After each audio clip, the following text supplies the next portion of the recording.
big news here is that the story has changed more than 20 times now, and there's even headlines here out of Atlantic Monthly saying that they're totally losing credibility. Atlantic Monthly yesterday savaged yours truly and said I was basically a delusional fruitcake to Jeff Goldberg, the Israeli guy. But then this continues. Today, their head editor came out and said the slippery slope of the bin Laden kill and basically said that nobody's buying this. And I monitored talk radio last night and today. The liberals and conservatives, 7 out of 10, I was taking notes, called in. None of them are buying it, 70%. This is a complete rout. The Drudge Report is now shifting towards reality, which is fine. They had to kind of, as objective journalists, go with what was being said and show both sides. But now Panetta says the photo's coming out, then it's not coming out. Obama responds and says, oh, I'm not going to release a photo. The conspiracy theorists won't believe it anyways. This is a complete, they put out a fake photo Sunday night in all the major papers, and Monday kind of quietly said, oh no, it's fake, but I'm sent it. People that work here are sent it by people that are in their families, military people, saying, no, this is a real photo. See, that's how PSYOPs work. They're targeting weak-minded. They are still believing the fake one from 3 days ago is real. Now, they won't release the new fake one. We said a month ago, 2 months ago, repeatedly with Tarpley, they're getting ready to frame Pakistan to start a new war with them. 3 weeks ago, they caught the CIA guy. They said it wasn't, and they had to admit it was, trying to give uranium to some of their operatives to then blame it on the Pakistani government. I mean, the setup is on, and Tarpley really called it months ago with Saudi Arabia running for support with the nuclear-powered Pakistan. General Gul, former head of Pakistani intelligence, former head of the Taliban, Mujahideen, confirmed what Tarpley's saying.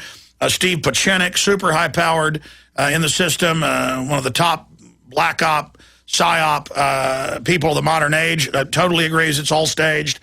And so we're now learning nothing we were told was basically true. Well, no kidding. Bin Laden was dead a long time ago of kidney failure from the good sources we have, and we're on record saying that. Webster Tarpley, what is happening here? A, what was the point of the PSYOP? B, how is the PSYOP going? Do you concur that it is turning into a complete blow-up-in-the-face rout of the system? Well, I certainly think that the contradictions and the clowning and bungling of the Obama White House has helped a lot of people to see that this was a manufactured story. We have to remember that this pseudo-Bin Laden, right, we're talking about the alleged death of a pseudo-Bin Laden because we know nothing. There's nothing substantiated, nothing proven in this. But that's the life of Bin Laden. He died as he lived, in a sense. Never anything proven about him. There's all the things you think you know about him, be it the 9/11 stuff, right? The hijackers, all the rest of this stuff. These are simply assertions of the FBI at the time. And if you go back to the famous speech of FBI Director Mueller in the Cosmos Club of, the Cosmopolitan Club, the Commonwealth Club of San Francisco in 2002, he said that in all running around in Afghanistan that the U.S. had done, not one scrap of evidence had ever come to the surface connecting anything in Afghanistan to 9/11. So this is simply an exercise in mass brainwashing. Now, we used to think that the neocons were the greatest liars of the age, but they have now been eclipsed by Obama and his soft power group. And what is, I think, disturbing is a lot of the left-wing elites, the people who used to be peaceniks when it was a question of Bush and Cheney at war, have now become warmongers. And you're seeing the entire left liberal community going, as I had feared 3 years ago, from being opponents of military adventurism to becoming the leading edge with the bloodthirsty rhetoric. Now, the timing, I think, has everything to do with what you've just mentioned. The attempt by Saudi Arabia and Pakistan to join together and make a joint escape or jailbreak from the U.S.-British world empire, it seems to me, is the reason for this. Remember, they have invested hundreds of billions of dollars in building up Bin Laden as a figure to disorient and confuse people in the Arab and Islamic worlds. They don't liquidate this from one day to the next for no reason. So it's an extreme situation, a desperate situation. They've actually tried to manufacture in the last 15 years their own opposition. And I noticed the new 4 leaders of al-Qaeda, 3 of them are admittedly born in the U.S., and 2 of them you can 100% prove work for Western intelligence. I mean, this is getting so cartoonish, Webster. Well, you have, I guess it comes down now to a fight between Awlaki, Anwar Awlaki of New Mexico, known in the trade as Awlaki, the CIA lackey, versus Ayman Zawahiri of MI6. So we've got a CIA candidate and an MI6 candidate, and nothing good to be expected from it. It's clear that Bin Laden, the biological Bin Laden, has been dead for a long time. What you've had in the meantime is a kind of theater company, puts out audio tapes, videotapes. The doubles that they use have not been very consistent. We've had a fat Bin Laden, a thin Bin Laden, an angry Bin Laden, a jovial Bin Laden. We've had old recut tapes of when he was alive. The CIA has admitted, May 25th, 2010, Spy Talk, Washington Post, that, yeah, we made some fake videos, trying to basically put that out the back door in case it ever comes out in a big way later. Also, the re-election launch bid. But Webster, I want to continue why they're doing this, why they're going after Pakistan right now. But first, before we get into more detail there, how is it going? Studying what's happening with them, how is this going for the power structure right now? Well, obviously, there's a lot of international attention to the bungling side of it, but in terms of the overall judgment, this is not clear, because we have to remember that the main problem now is that the danger of the false flag terror attack attributed to this. As we went into the weekend, or at the middle of the weekend, by Saturday night, the danger was a false flag terror attack attributed to Libya, pinned on Libya in the wake of the attempt to assassinate Gaddafi, and indeed the assassination of his son and 3 grandchildren, little kids.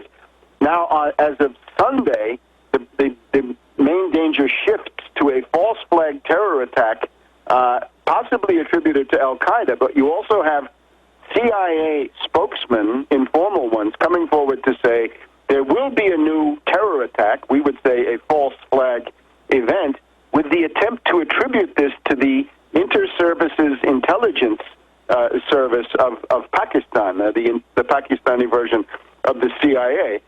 So I think right now it's maximum alert.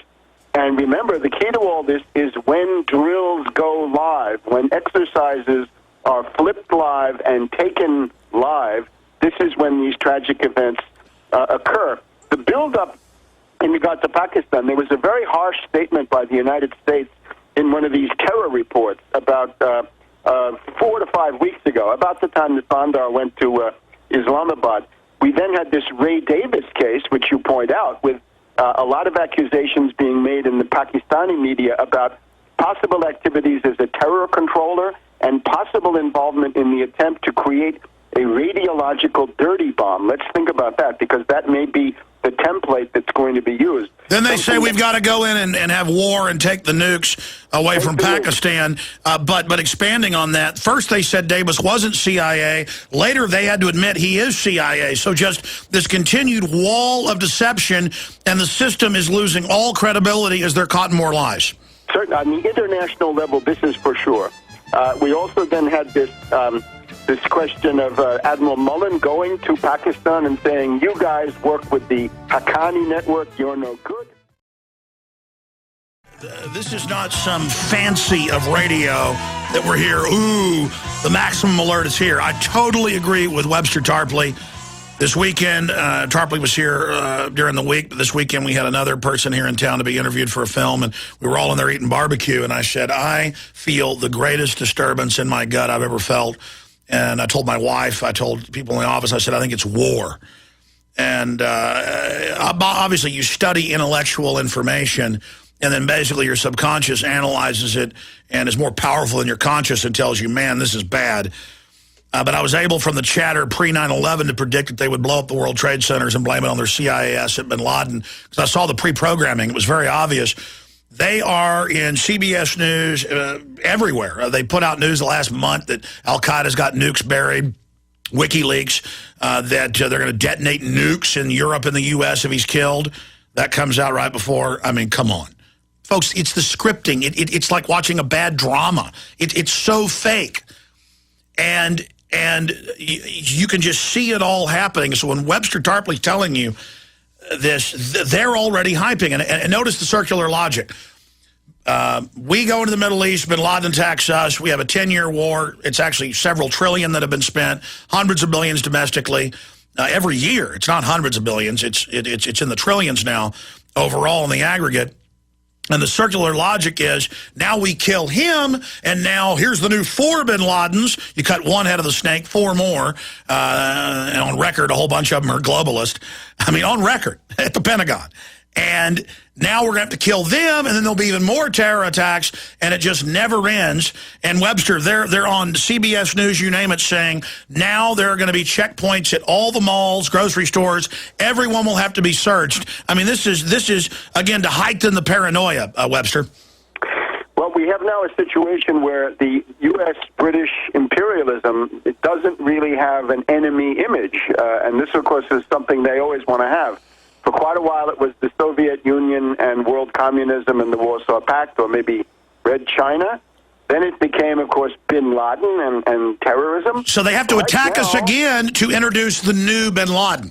Yeah, some new enemy image has to be fabricated fairly quickly, given especially the tremendous economic and social crisis in this country. I'm interested to hear what you say, Alex, because my feeling is Sarajevo, 22nd of June, 1914, right? This assassination of an Austrian archduke by Serbs, egged on by the British and some French.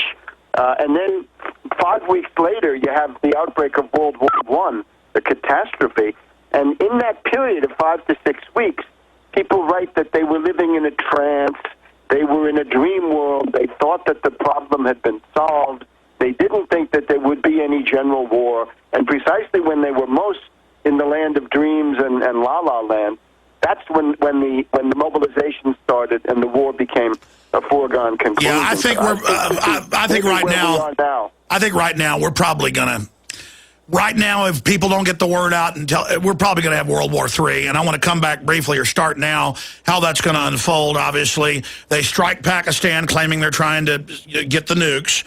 They're now framing Pakistan, as you said months ago they would do, claiming they're working with Al-Qaeda. Then the Chinese get involved, the Indians come in, and the Middle East blows up even more, right as the dollar's plunging. I mean, you can see all the classic ingredients. As you've said, when the dollar starts going down, they start a war, and then they're going to blow up a bunch of stuff domestically, crack down on the media and say, we got to arrest people that say the government's doing it, and pull the plug on the web, the internet kill switch, and then all the good old boys will be worshiping Obama, and that's it. And the bankers win, and we're all enslaved, and the FEMA camps are opened up. This is the moment when something like a general strike would normally come to mind as perhaps the only adequate response. In other words, a mass movement against the possibility of imminent war. The problem we have right now is that the left liberal opposition, the main forces of the peace movement that were deployed against Bush and Cheney up until 2007 or so, have now switched over into the warmonger camp. And if you watch the programs on MSNBC, if you watch the foundation-funded leftists who were such great enemies of Bush and Cheney, they are now bloodthirsty warmongers. They're calling for essentially attacks on Pakistan, or they're setting the stage for that. And we should remember, Pakistan is a huge country. It's almost 200 million people. There are nuclear weapons, and it just so happens that the supply line for the U.S. forces in Afghanistan goes across Pakistan, from the port of Karachi up through Pakistan, across the Khyber Pass.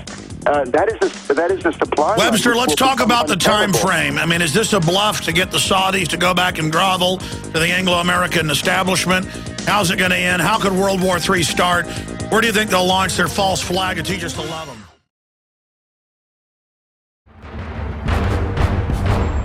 Ask ask yourselves, what are you doing in this time of great challenge?